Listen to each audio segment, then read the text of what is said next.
शांति 14 अगस्त 2026 साकार मुरली।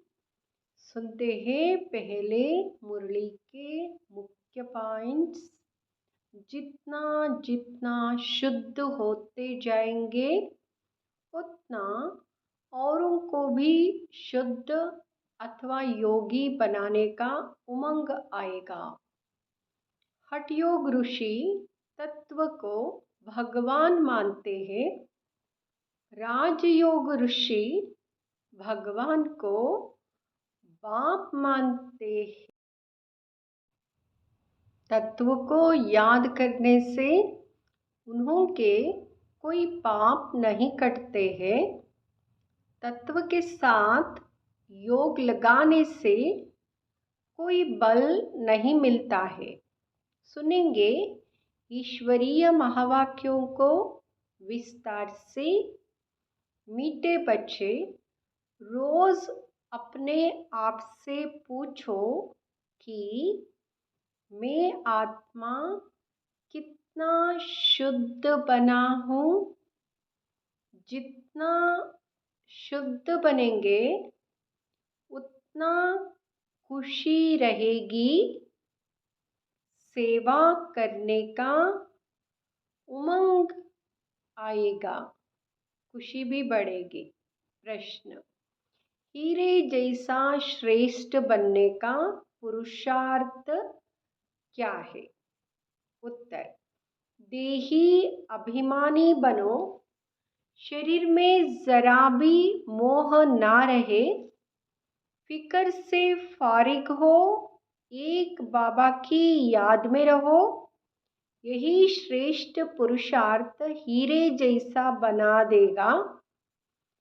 अगर देह अभिमान है तो समझो अवस्था कच्ची है।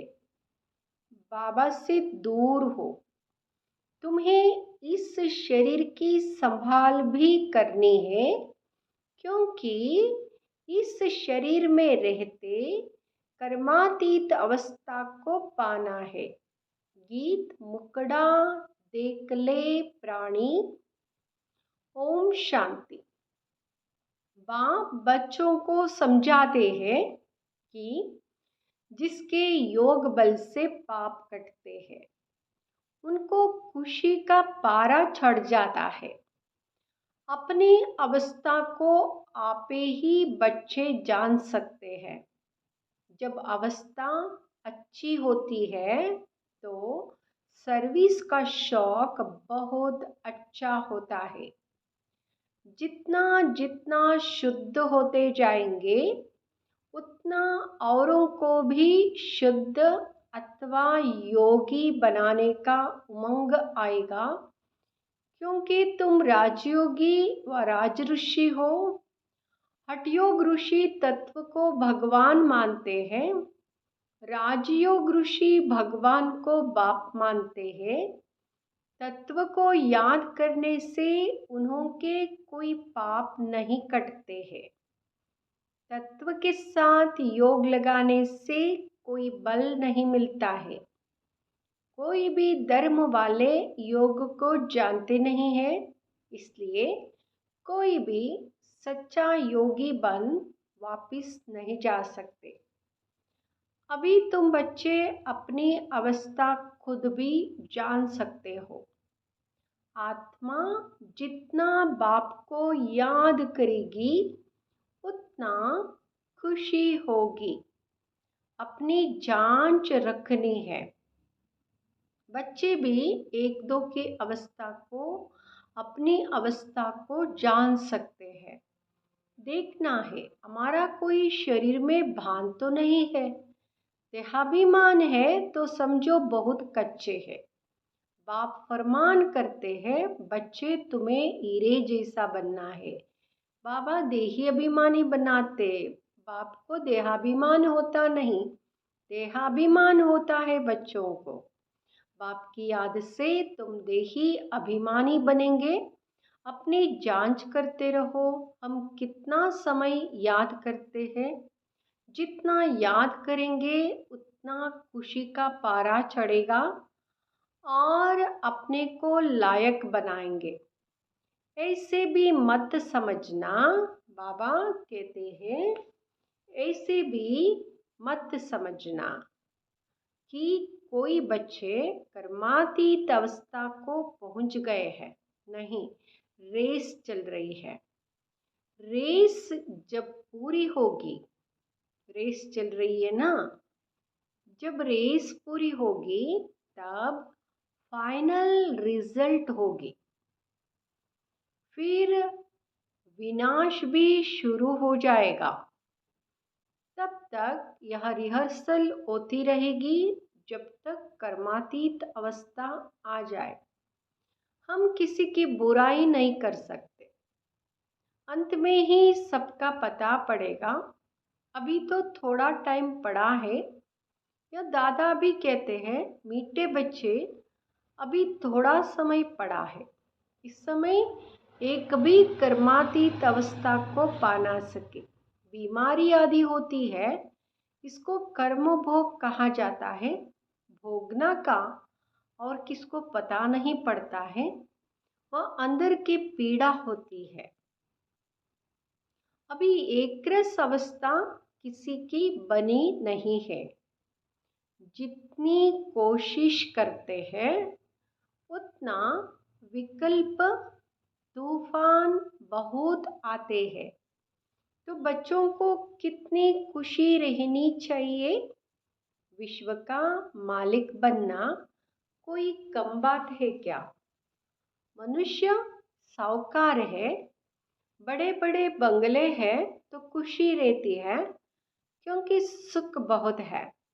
अभी भी तुम बाप से अथाह सुख लेते हो, जानते हो बाबा से हम राजाई लेंगे। शांति में इतना खुशी नहीं होती जितनी धन में खुशी होती है। सन्यासी घर बार छोड़ जाए जंगल में रहते थे, कभी पैसा हाथ में नहीं रखते थे, सिर्फ रोटी लेते थे। अभी तो कितने धनवान हो गए हैं। सबको पैसे की चिंता बहुत है। वास्तव में राजा को प्रजा का होना रहता है, इसलिए लड़ाई का सामान रखते हैं। सतयुग में तो लड़ाई आदि की बात होती नहीं। अभी तुम बच्चों को खुशी होती है। हम अपनी हम अपनी राजाई, वहाँ डर की कोई बात नहीं होती, टैक्स आदि की बात नहीं। यह शरीर की फिक्रात यहाँ रहती है। गाया जाता है, फिक्र से फारिग किंदा स्वामी। तुम जानते हो, फिक्र से फारिग होने के लिए अभी हम इतना पुरुषार्थ करते हैं। फिर 21 जन्म लिए कोई फिक्रात नहीं रहेगी। बाबा को याद करने से तुम बहुत अडोल रहेंगे। रामायण की कथा भी तुम्हारे पर है। तुम ही महावीर बनते हो। आत्मा कहती है, हमको रावण हिला नहीं सकता। वहाँ अवस्था पिछाड़ी को आएगी। अभी तो कोई भी हिल जाएंगे, फिक्रात रहेगी। जब विश्व में लड़ाई लगेगी तब समझेंगे अब टाइम आ गया है। जितना बाप को याद करने का पुरुषार्थ करेंगे उतना फायदा होगा। पुरुषार्थ करने का अभी ही समय है, फिर तो विनाश की धूमधाम होगी। अभी तो शरीर में भी मोह रहता है ना। बाबा खुद कहते हैं, शरीर की संभाल रखो। अंतिम शरीर है, इसमें ही पुरुषार्थ कर कर्मातीत अवस्था को पाना है। जीते रहेंगे, बाप को याद करते रहेंगे। बाप समझाते हैं, बच्चे जीते रहो। जितना जिएंगे उतना बाप को याद कर ऊंच वर्षा लेंगे। अभी तुम्हारी कमाई होती रहती है। शरीर को निरोगी तंदुरुस्त रखो, गफलत नहीं करनी है। खान पान की संभाल रखेंगे तो कुछ नहीं होगा। एक रस चलन से शरीर भी तंदुरुस्त रहेगा। यह अमूल्य तन है।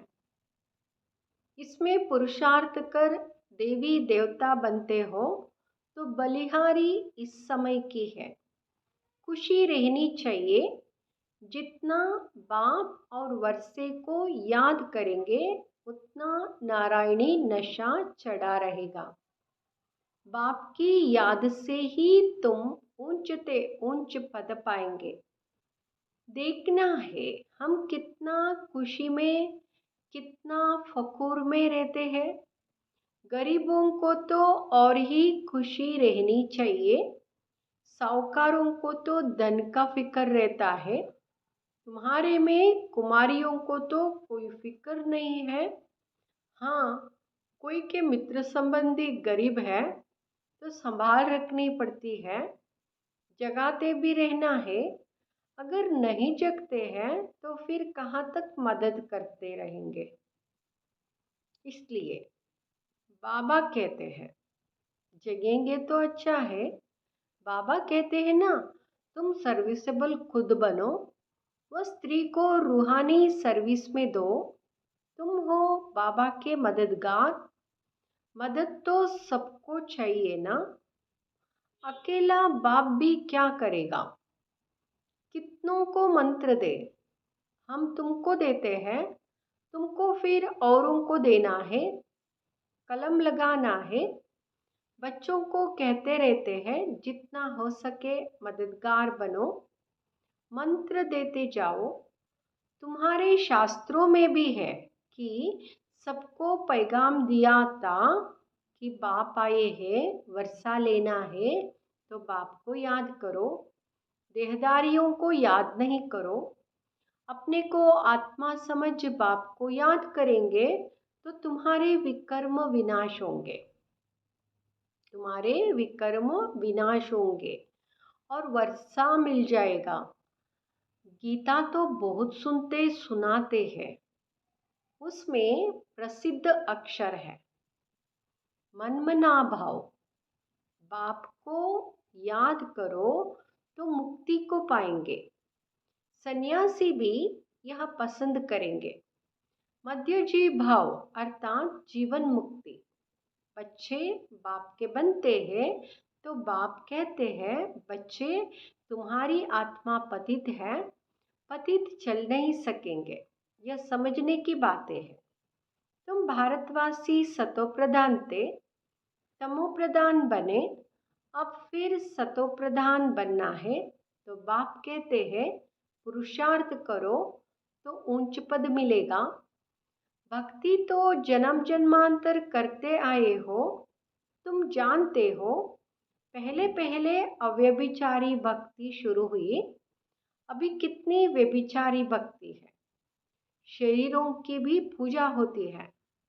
वहाँ है भूत पूजा। देवता ये फिर भी पवित्र है, परंतु इस समय तो सब तमो प्रधान है तो पूजा भी तमो प्रधान होती जाती है। अभी बाप को याद करना है। भक्ति का अक्षर कोई नहीं बोलना है। हाय राम यह भी भक्ति का अक्षर है। ऐसे कोई पुकार नहीं करनी है। ऐसे कोई पुकारना नहीं है। कोई कोई पुकारते ना, इसमें कुछ भी उच्चारण करने की बात नहीं। ओम शांति भी घड़ी घड़ी नहीं कहना है। शांति माना अहम आत्मा शांत स्वरूप। शांति ओम शांति माना अहम आत्मा शांत स्वरूप। सो तो है ही, इसमें बोलने की बात नहीं रहती। दूसरे कोई मनुष्य को कहेंगे ओम शांति, वह तो अर्थ जरा भी नहीं समझेंगे। वो लोग तो ओम की बड़ी बड़ी महिमा करते हैं, तुम तो अर्थ समझते हो, फिर ओम शांति कहना भी फालतू है। हाँ, एक दो से ऐसे पूछ सकते हो, शिव बाबा की याद में हो, जैसे हम भी बच्ची से पूछता हूँ। बाबा अपना अनुभव सुनाते, या किसका श्रृंगार करती हो, बोलती है शिव बाबा के रथ का। तो बाबा ऐसे अभ्यास कराते थे। यह शिव बाबा का रथ है ना, जैसे हुसैन का रथ होता है ना, घोड़े को श्रृंगार करते हैं। घोड़े का अर्थ नहीं समझते हैं। धर्म स्थापन करने वाले जो आते हैं, उनकी आत्माएं पवित्र होती हैं। पुरानी पतित आत्मा धर्म स्थापन कर ना सके। तुम धर्म स्थापन नहीं करते हो, शिव बाबा तुम्हारे द्वारा करते हैं, तुमको पवित्र बनाते हैं। वो लोग भक्ति मार्ग में बहुत श्रृंगार आदि करते हैं, यह श्रृंगार पसंद नहीं करते। बाप कितना निरहंकारी है, खुद कहते हैं हम बहुत जन्मों के अंत के भी अंत में आता हूँ। पहले सतयुग में होगा श्री नारायण, श्री लक्ष्मी से भी पहले श्री नारायण आएगा। वह तो बड़ा होगा ना, इसलिए श्री कृष्ण का नाम गाया हुआ है। श्री नारायण से भी श्री कृष्ण की महिमा जास्ती करते हैं। श्री कृष्ण की ही जन्माष्टमी मनाते हैं, श्री नारायण का बर्थडे नहीं मनाते।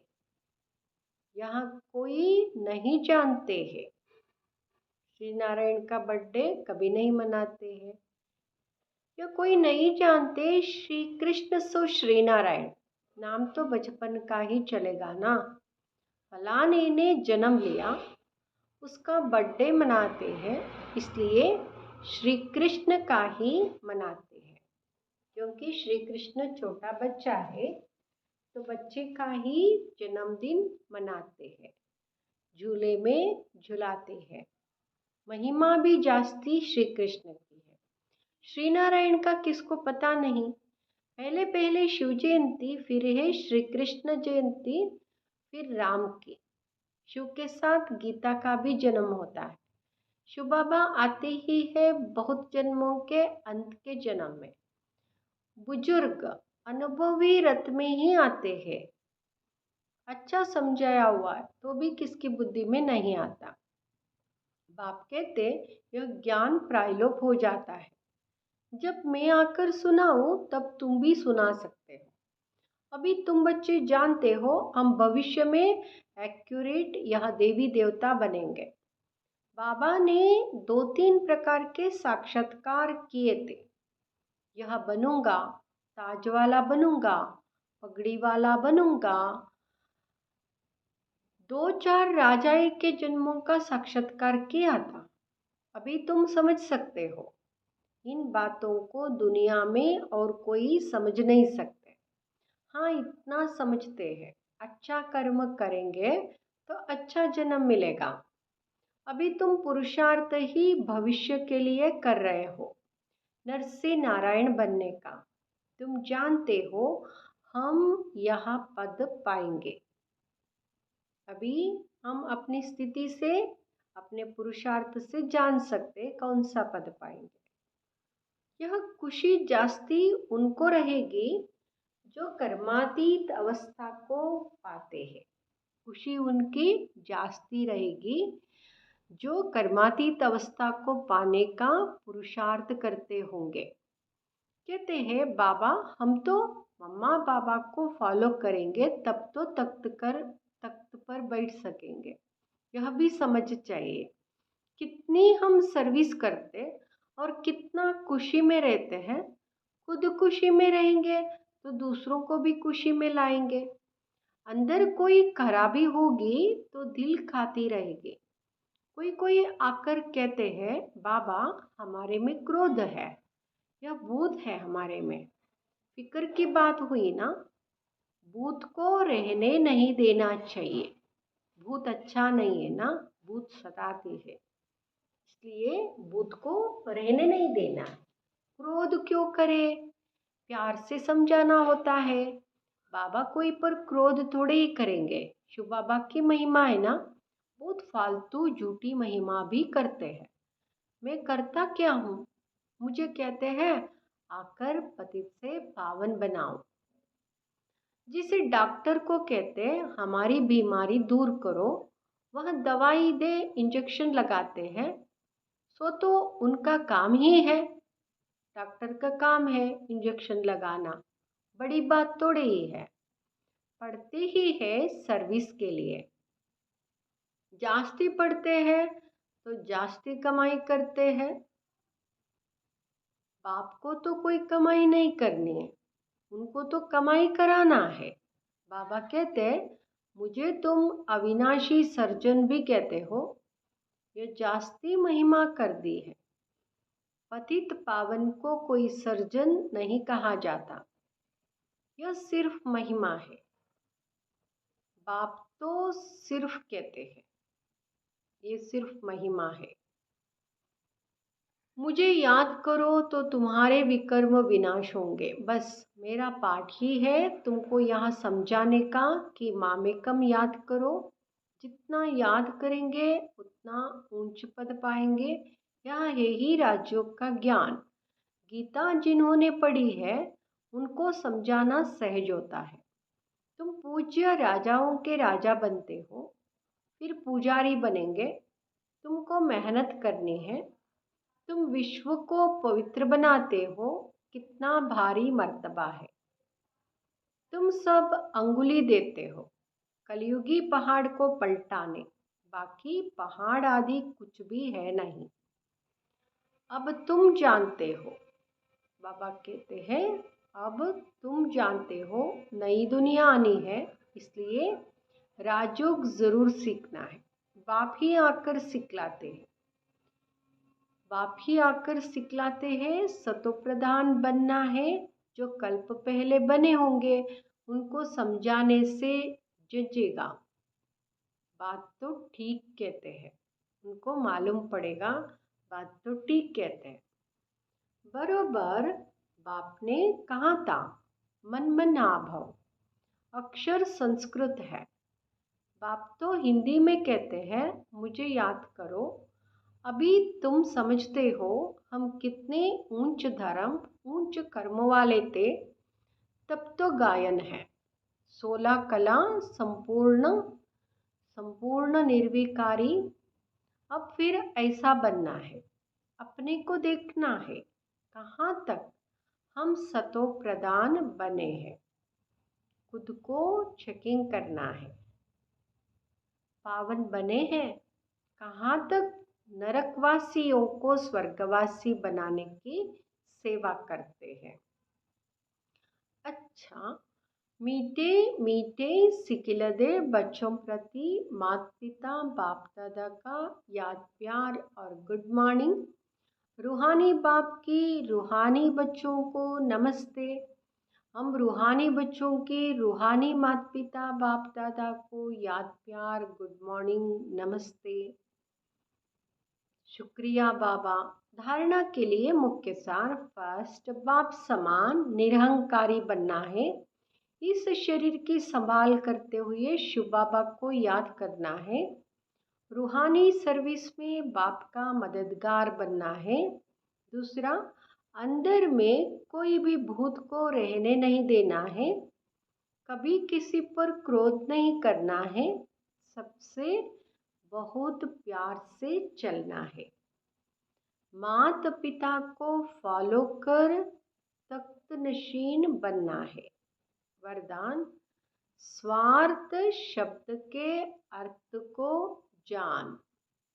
स्वार्थ शब्द के अर्थ को जानकर, स्वार्थ क्या है जानना है। स्वार्थ माना स्वार्थ। सदा एक स्थिति में स्थित होने वाले सहज पुरुषार्थी भाव। आजकल एक दो में जो लगाव है वह स्नेह से नहीं लेकिन स्वार्थ से है। स्वार्थ के कारण लगाव है और लगाव के कारण न्यारे नहीं बन सकते। इसलिए स्वार्थ शब्द के अर्थ में स्थित हो जाओ, अर्थात पहले स्व के रथ को स्वाहा करो। यहाँ स्वार्थ गया तो न्यारे बन ही जाएंगे। इस एक शब्द के अर्थ को जानने से सदा एक के और एक रस बन जाएंगे। यही सहज पुरुषार्थ है। बाबा सहज पुरुषार्थ बता दिया आज के वरदान में। स्लोगन, फरिश्ता रूप में रहने से कोई भी विघ्न अपना प्रभाव ढाल नहीं सकता। ये अव्यक्त इशारे अपवित्रता के बीज को भी समाप्त कर संपूर्ण स्वच्छ बनो। संपूर्ण स्वच्छ बनो, उसके लिए अपवित्रता के बीज को समाप्त करो। संपूर्ण पवित्रता आप ब्राह्मणों का श्रृंगार है। सदा श्रृंगार की हुई मूर्त अर्थात सदा पवित्र स्वरूप में स्थित रह बेहद की स्टेज पर हीरो पार्ट बजाओ। सदा ब्रह्मचारी अर्थात संकल्प में भी किसी प्रकार की अपवित्रता वृत्ति को चंचल नहीं बनाए, क्योंकि अपवित्रता पहले वृत्ति को चंचल बनाती है। वृत्ति की चंचलता भी रजिस्टर को दागी बना देती है, इसलिए वृत्ति से भी सदा ब्रह्मचारी बनो। ओम शांति।